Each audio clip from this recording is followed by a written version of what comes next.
ऊंट पर जिंदगी। आपको जो मैं बोलता हूं उस पिक्चर पर चलना है। उसकी दुनिया, उसकी खुशियां, सपना उसका।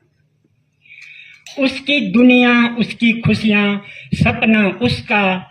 तो विंध्याचल पर्वत पर था घर अपना उसका। उसकी दुनिया, उसकी खुशियां, सपना उसका। विंध्याचल पर्वत पर था घर अपना उसका। तो गुजर गया बातों बातों में बचपन उसका। दूर दूर उड़ जाने को व्याकुल मन उसका। तो रोक नहीं पाई चंचल मन की अभिलाषा। मन से बड़ा न कोई सत्य हुई परिभाषा। और उड़ी एक दिन बरसों तक आई न दोबारा। सांझ ढल चुकी थी जब वो पहुंची वसुधारा। अब तो मैं थक चुकी, बहुत सुस्ताना होगा। आज मुझे अब यहीं कहीं रुक जाना होगा। कुछ पैनी नजरों से परखा छाना उसने। और पाया एक मुनासिब वहां ठिकाना उसने। और चक्कर एक लगाकर शिलाखंड के पीछे एक गुफा के दरवाजे पर उतरी नीचे। तो वहां गरुड़ था एक। वहां गरुड़ था एक वृद्ध बीमार अकेला।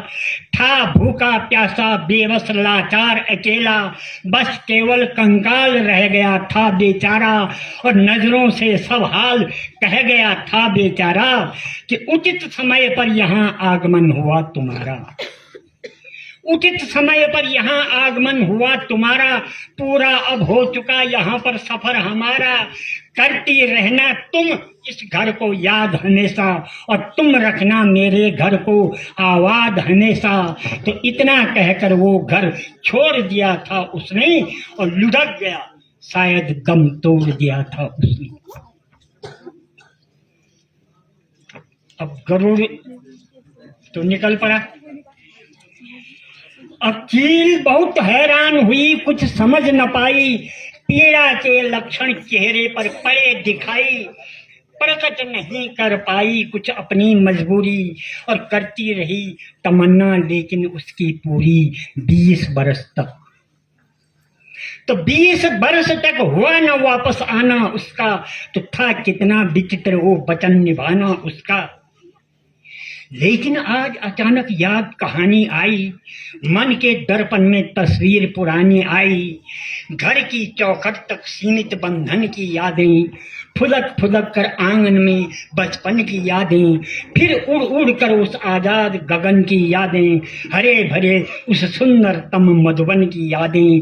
तो फिर अतीत में डूब गई। फिर अतीत में डूब गई, कुछ देर खो गई। और जब तल पर लौटी तो कुछ बेचैन हो गई। उड़ी गुफा से चील स्वयं को रोक न पाई। और एक रोज फिर विंध्याचल के ऊपर आई। अब चील 20 साल के बाद फिर वहीं वापस आ गई जहां उसने जन्म लिया। लेकिन उसने क्या देखा कि उसकी आशा के विपरीत वहां आलम था। हर जर्रे पर, हर चप्पे पर गम ही गम था। मौत अधिक थी उस पर्वत पर, जीवन कम था। और कुछ था चेतन अगर वहां तो उसका दम था। हरियाली बलिदान हो गई थी पर्वत पर। सब जलकर शमशान हो गई थी पर्वत पर। बहुत भयानक था सचमुच परिवेश वहां पर। जली हुई कुछ ठूठें अब थी शेष वहां पर। बूढ़े वृक्ष खड़े होकर भी मरे हुए थे। पत्थर तक भी उस पर्वत के डरे हुए थे। और रंग बदल कर टूट रहे थे भूखे पत्ते। तो एक तरफ उड़ रहे हवा में सूखे पत्ते। तो कड़कड़ की आवाज डराती थी जीवन को। और मरगत का एहसास कराती थी जीवन को। तो राख अभी झर रही वहां थी किसी ढोर से। राख अभी झर रही वहां थी किसी ढोर से। कुछ भी तो आवाज नहीं थी किसी ओर से। एक तरफ कुछ दूर धुआं अब भी बाकी था। तो दानव का दस्तूर वहां अब भी बाकी था। कभी टूटकर शिलाखंड गिर जाए, उन ठोठों से टकराता कोई। तो फिर उड़ती गुबार कोई रेगिस्तानों से। कि हो जैसे रणभूमि वहां राजस्थानों से।